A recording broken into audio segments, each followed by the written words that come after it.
O produtor Renato Dallazen cria 490 suínos na propriedade que fica em Linha Marquesan, no interior de Concórdia. A região do meio-oeste catarinense é a principal produtora de suínos do país. Com a ajuda da família, Renato se prepara para embarcar os animais a caminho do frigorífico. Mas se engana quem acha que o embarque possa ser feito de qualquer maneira. A Embrapa Suínos e Aves de Concórdia pesquisa o bem-estar dos animais no manejo pré-abate e desenvolveu recomendações de como tratar os suínos da melhor maneira até a chegada ao frigorífico. Primeiro, é preciso ver se há algum animal com problemas que dificultem o manejo e que não possa ser embarcado. Animais que não conseguem se locomover por si só, eles não devem ser embarcados no caminhão. Mas essa é uma consequência difícil de ser resolvida, porque o que o produtor vai fazer com esses animais? Nós estaríamos transferindo o problema da indústria para o produtor. Então, uma das alternativas que a gente sugere ao produtor é, quando tem animais machucados, contundidos, esse tipo de coisa, que façam um trabalho com uma dedicação maior, uma atenção melhor. E que esses animais sempre sejam embarcados no último box do caminhão e no piso inferior. E que seja comunicado ao motorista, ao responsável pelo transporte, que quando ele vai chegar no frigorífico, ele vai avisar o pessoal da recepção dos frigoríficos que eles vão ter uma maior atenção para esses animais. O principal cuidado que o produtor deve ter nas horas anteriores ao embarque é manter o jejum dos animais. Isso é importante por questões de bem-estar, economia, mortalidade e qualidade da carne. Essa é uma etapa fundamental na produção dos suínos, pois o jejum representa uma parte muito importante na produção dos animais. Todo jejum mal feito na propriedade, ele tem consequência lá no produto que chega no frigorífico, pois os animais devem ser submetidos a um jejum pré-embarque em torno de 12 horas. Sempre respeitando, cada empresa tem a sua definição, a sua logística, mas de um modo geral, as empresas têm trabalhado com 12 horas de jejum pré-embarque. Esse jejum não deve ser ultrapassar as 22 horas de jejum, estabelecendo desde a última refeição até o abate dos animais.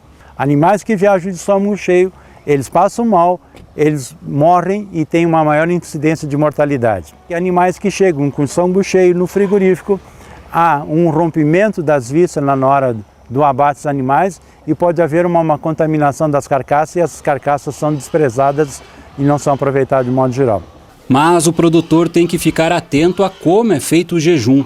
Nessas horas anteriores ao embarque, os suínos não podem comer ração, mas precisam ter água à vontade. A questão da água é um ponto fundamental que o produtor tem que ter atenção nesse período, pois os animais têm o seu hábito alimentar e nesse período eles vão procurar mais vezes o bebedouro e vão beber mais água. Então nós não podemos esquecer que no manejo pré-abate, nesse período, nós temos que ter muita atenção na questão do fornecimento da água para os animais. A retirada dos animais das baias representa uma mudança brusca de ambiente. Para ter mais eficiência, é indicado primeiro limpar o local, para se evitar escorregões e quedas pelo acúmulo de dejetos. Também é recomendado começar pelos animais que já notaram a presença de quem vai fazer a retirada, porque eles vão entender melhor os comandos. São várias as alternativas para conduzir os suínos. Pode-se usar uma tábua de manejo ou lona, que limita a visão e evita que o suíno se movimente para uma direção não desejada. O chocalho, que pode ser feito com uma garrafa PET, faz um barulho que facilita a condução dos animais através do som. E também se pode usar a mão. O contato físico no flanco do animal estimula sua movimentação. Esse é um procedimento extremamente fácil de ser realizado. Nós temos que retirar os animais da baia com calma, tranquilidade, em grupos pequenos de 2 e 3 e levarmos até dentro da carroceria do caminhão. Esse é o procedimento que deve ser feito. Os animais precisam ser conduzidos em pequenos lotes, de 2 a 3. É preciso ter calma para que não se cansem. Lembre-se que eles são pesados, têm por volta de 115 quilos e não estão acostumados a muito exercício. Como o suíno é curioso por natureza, tende a parar e a explorar o corredor. Depois de um pequeno tempo, ele volta a seguir o caminho, facilitando o manejo do lote. Daqui a pouco você vai saber como deve ser feito o embarcadouro e como é o transporte até o frigorífico. O embarcadouro é a parte da instalação que permite a entrada dos suínos no caminhão. A rampa pode ser fixa ou móvel, de madeira, alvenaria ou metálica. O desembarcador deve ser coberto com paredes sólidas, com piso antiderrapante, com piso móvel, que possa ser ajustado à altura do caminhão, no primeiro piso ou no segundo piso do caminhão. E um ponto bastante importante, quando você vai embarcar os animais, principalmente no período da noite, é que ele tenha uma excelente iluminação, uma boa fonte de iluminação externa para que consiga-se fazer o manejo dos animais. Uma dica é construir o embarcadouro de forma a permitir a passagem de 2 suínos ao mesmo tempo. Isso facilita o manejo, uma vez que os animais devem ser conduzidos sempre em grupo e mantendo contato visual entre eles. A largura da rampa deve ser de aproximadamente 1 metro. As paredes podem ter cerca de 80 centímetros, o suficiente para que os suínos não tentem pular. A inclinação deve ser leve, não ultrapassando os 20 graus quando erguida. Acima disso, os animais têm muita dificuldade em subir a rampa. Evite também qualquer quina, pontas, pregos, buracos ou outras estruturas que possam causar lesões nos animais. Um piso antiderrapante também ajuda, evitando escorregões e quedas. O produtor Renato Dalazen diz que notou grandes diferenças depois que a família passou a adotar as recomendações da Embrapa.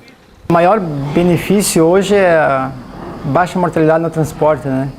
Que isso ajudou bastante a suinocultura. Bem diferente do que era antigamente, que se dava ração até na hora que ia carregar os porcos, né? Diferenças que também são sentidas na cooperativa. Desde que foi implantado o processo de bem-estar no manejo pré-abate, a mortalidade de animais no transporte entre a granja e o abatedouro caiu 20%. O manejo pré-abate, a gente entende que ele é uma parte extremamente importante no processo de produção, pois ele é a parte final do nosso trabalho. Um trabalho que começou lá na produção do leitão e que termina aqui com o manejo pré-abate, onde esses animais são embarcados nos caminhões e destinados aos frigoríficos. Então esse processo ele envolve motoristas, envolve o produtor que cria esses animais. E dentro da cooperativa a gente já começou há mais de 2 anos um trabalho de orientação desses produtores. Com isso a gente conseguiu uma significativa redução da mortalidade no transporte, né? E consequentemente uma maior remuneração do produtor. Mas o manejo pré-abate bem feito não depende apenas do produtor. Quem também tem um papel importante é o motorista. O motorista, na verdade, é uma espécie de um auditor das empresas com quem eles trabalham, porque eles podem identificar as propriedades que têm pontos críticos de embarque e comentar dentro da empresa e orientar o produtor quando ele estiver fazendo alguma atividade de um manejo inadequado, de um modo geral. Não existe uma quantidade certa de animais que podem ser transportados por caminhão, já que o peso dos suínos e o tamanho e o número de pisos do veículo variam. É por isso que a Embrapa recomenda uma densidade de 235 quilos por metro quadrado. O cálculo é feito pelo profissional responsável pelo transporte. Uma densidade maior que a recomendada causa desconforto aos animais e prejuízos ao produtor e ao motorista. Quando você tem um comprometimento do embarque ou no manejo para abate, tem 2 coisas que são extremamente estressantes. Para as pessoas que estão envolvidas no trabalho, porque as pessoas fazem muito mais força, se estressam em movimentar os animais e nos animais ficam mais estressados. E isso você tem um comprometimento da carne, principalmente gerando uma carne PSC. E além disso, quando você tem um procedimento inadequado no manejo para abate, você tem uma maior incidência de lesões e contusão dos animais que chegam ao frigorífico. E isso resulta em perdas quantitativas na carcaça. Na região do oeste de Santa Catarina, as viagens entre as granjas e os abatedouros costumam ser de no máximo 300 quilômetros de distância. O trajeto é percorrido em cerca de 5 horas. O frigorífico desta cooperativa, em Chapecó, é um dos maiores do estado. Aqui são recebidos todos os dias 4.600 suínos. O desembarque dos animais no frigorífico é mais uma das etapas do manejo pré-abate. Aqui o importante é conduzir os animais com calma, com tranquilidade, sempre respeitando o comportamento e o bem-estar dos animais. As recomendações para o desembarque no frigorífico são as mesmas para o embarque na granja. A rampa não pode ter um ângulo muito inclinado para não machucar os animais. Os suínos devem ser retirados em pequenos grupos e conduzidos com o uso de chocalhos até as baias de descanso. Existem algumas funções que a gente cumpre no descanso pré-abate. Uma das funções que a gente cumpre é o próprio descanso do animal, que passou por todo um estresse hídrico na propriedade, ele passou por um estresse de carregamento, de descarregamento, ele passou por uma viagem, né? Então o animal está cansado, né? Na própria unidade, esse animal foi descarregado, foi conduzido às suas baias, né? Então, a questão do descanso. Outra situação é a questão do pH da carne, pH muscular, né? Então, esse animal precisa adquirir novamente a homeostase, né? Ele precisa adquirir, descansar o músculo para recuperar o pH muscular, né? Outra situação também é a questão do esvaziamento do conteúdo estomacal e intestinal.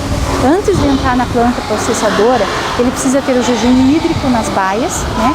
No mínimo 3 horas por legislação do Ministério da Agricultura, né? Para que haja esse esvaziamento do conteúdo estomacal e intestinal.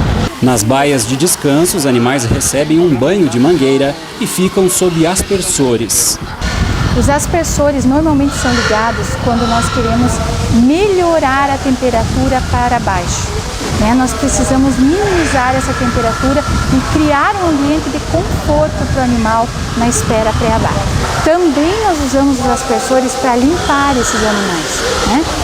Os animais vêm um pouco sujos, às vezes do próprio carregamento, né? Da situação da granja, e esses aspersores também ajudam a retirar essas crostas da pele. Não,